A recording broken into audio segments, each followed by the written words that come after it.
In today's video, I'm going to be tackling this Land Rover behind me. Now, you may take a look at it and say it's got no roof and it's got more rust than the Titanic, but that's not going to stop me. No, I'm going to try and transform this vehicle into something special.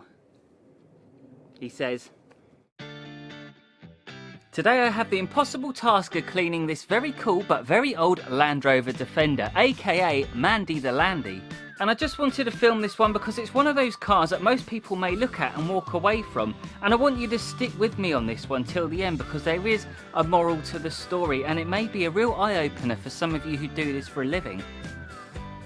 It's hard to tell where to start on a car like this because you've got so much loose rust everywhere. So I guess the first thing I really want to do is take care of the inside first. And when I say take care of it, I just mean give it a light hoover because there's going to be so much loose rust and metal everywhere. Now imagine if we washed a car and we got no roof, by the way, so all that water is going to get in, all that foam's going to get in. It's going to essentially just be a bigger pain in the backside. I know it's hard to believe. So the first thing I really have to do is just take care of all these dry bits of rust and oh my god, and hope for the best. With that bit of inspirational positivity said, it's time to get cracking on the inside, or what's left of it. And I started off by removing the one bag of quavers and face masks, and I gave the seats and the floor a quick vacuum with my trusted Charles vac.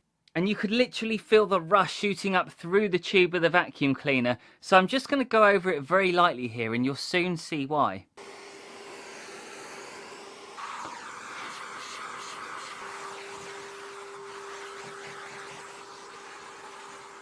Another top tip for anybody in a valeting trade, make sure you have plenty of spare tools, as you can imagine the impact of a brush, especially if you pick up loads of little particles of metal, you use it on this car and then you go straight over to another car. Imagine the potential damage you could cause, so always make sure you've got spare ones for those really nasty jobs like this one.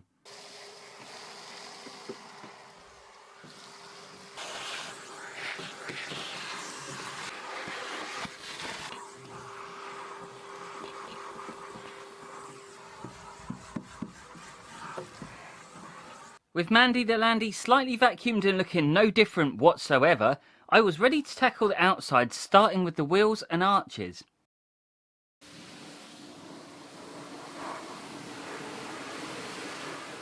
The mug was incredibly baked on the inside of the arches, and as you can see it was a never-ending process. And for arches like this, I can imagine a stubby gun being a better alternative. So I've got myself a brand new one, and I will be doing a first look video later on in the week, and I will follow it up with a deep review to show you some of the pros and cons of using one of those over a traditional pressure washer lance. I'm having one of those days today. I forgot my tyre and rubber cleaner, which is something I probably could have done with today. So I'm making do with a bit of citrus pre-wash and a bucket of shampoo with my tyre brush. I think that's the only way I'm going to really tackle it. So if the wheels don't look perfect, well, actually, having said that, I don't think any of this car is going to look perfect when it's finished, but we'll see what happens anyway.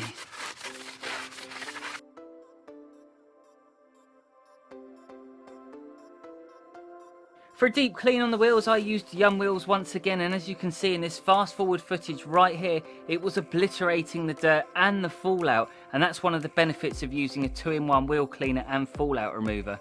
So just remember, fallout removers don't essentially remove all the dirt, they just take out all the particles that are embedded in the wheels.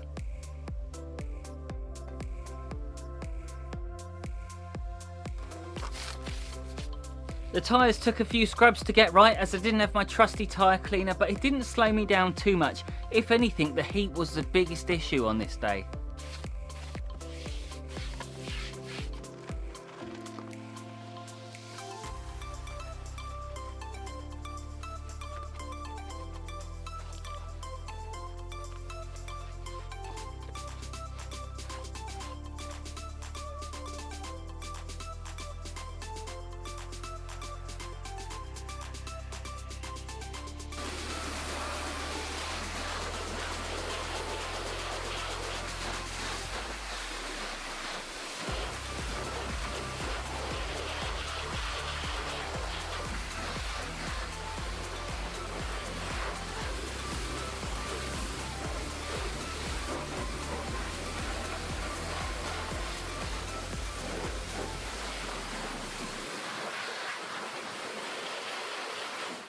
After that process, I thought I'd just lay a little extra layer of foam on the wheels just because I purely enjoy using it. And the Canon I'm using here is the MTM PF22, and it's got the Karcher K series adapter, so it works perfectly with my K7. And if you haven't seen my latest video where I review the Karcher K7, then make sure you do go check it out after this video has finished, and I'll also put a link in the description below. And if you're thinking about getting a new pressure washer, then make sure you subscribe to the channel, as I will be featuring a different pressure washer every single month. So next month we've got the new Nilfisk Core 130 coming to the channel, so make sure you hit the subscribe button and turn on your bell notifications.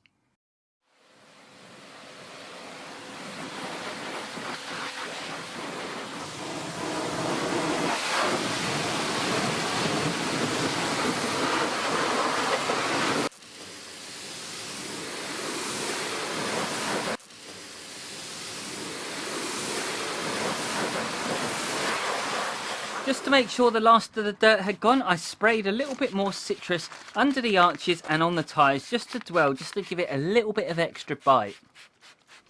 And with that all done, I was ready for the big wash. There's only two options for this vehicle. Option one, I can be a complete moron and tackle it with snow foam even though there's no roof. Or option two, I can play it safe and be delicate.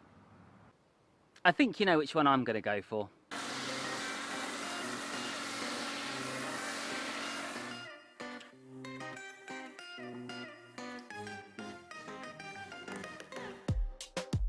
That's right, I'm a complete moron, but that's the beauty of cars like this. You can literally go nuts, and if anything, I find these ones more fun.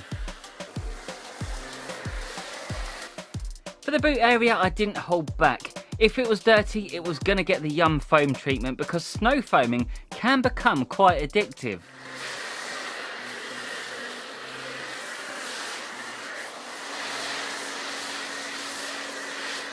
As we're now finally in the middle of the summer, there's a few things you need to consider. A lot of people say, why don't you go for a pop-up marquee? And that's all well and good, but when you're a one-man band, it's not as straightforward as it seems. Firstly, you got the weight of the thing, and you could put it on wheels to make it easier to pop up, but then you've got various surfaces like this one being gravel where wheels simply wouldn't work.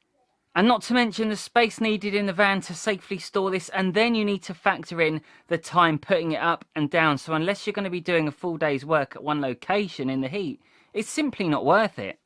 My best advice is to reschedule for cooler days or work earlier in the morning or later in the evening. But anyway, I am featuring a video with my brand new marquee, and it is in the current process of being filmed. So make sure you stay tuned, because that video is going to be dropping very soon.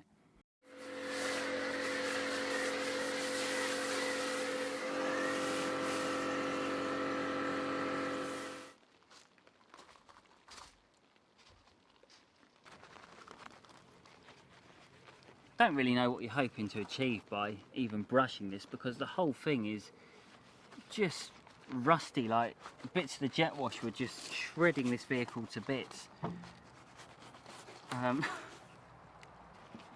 yeah, people would normally frown upon this because they're like, okay, look, if you snow foam it, you shouldn't really brush it unless you've given it a previous snow foam beforehand, so it'd be like snow foam 2, or you could scratch it. But I think you can sort of make an exception with this car.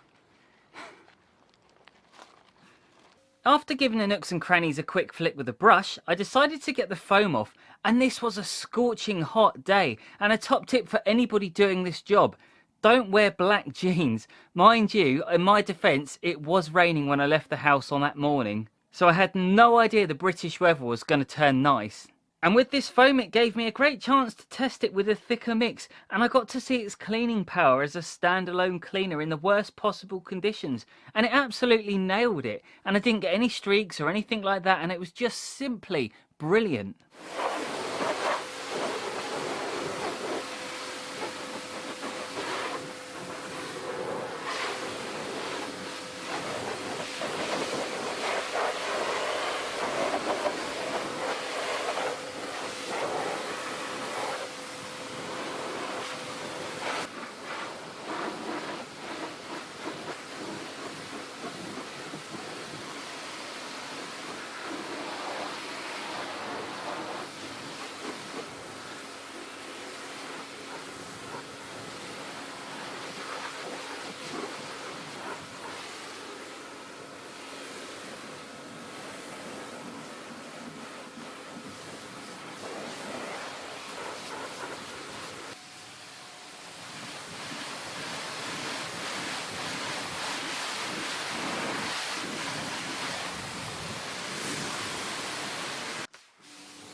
I have to say this was the easiest boot area I've ever cleaned in my life, and I just wish every car was like this. In fact, cleaning this car was so easy, you actually get to see one of the rarest sights in your life.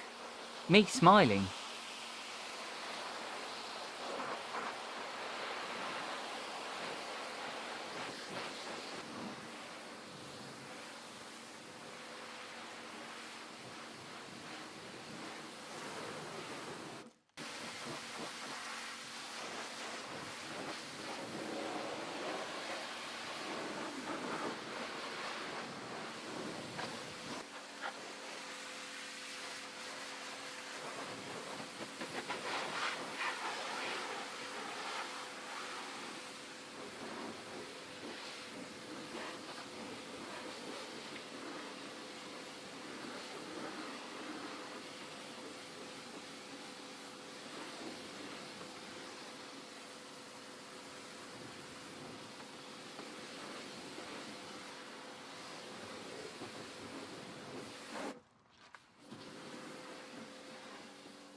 After carefully pressure washing the doors because I couldn't be bothered to brush them, I then made my way onto the interior.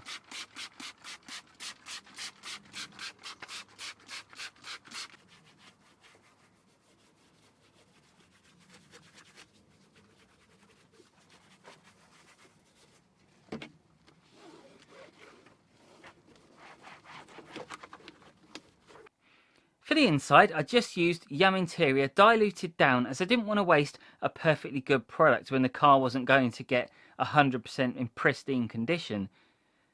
So I used 1 part chemical to 4 parts water and it did the trick. After that, I finished off the last bit of hoovering with the wet vac just to remove any more drops of water. And it amazed me how much little water got into those surrounding areas.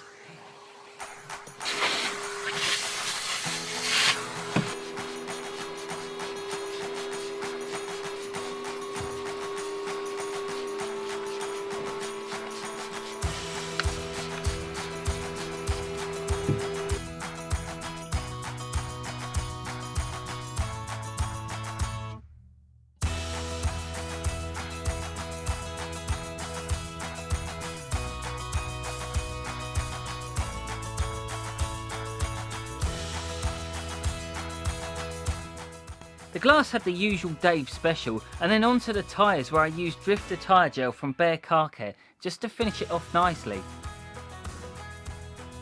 As some of you may have noticed, I didn't bother shampooing the car, and to see it in the flesh you would see why. And this is where it gets interesting, because I want to show you guys the variety of jobs that you can face throughout your career as a car valeter.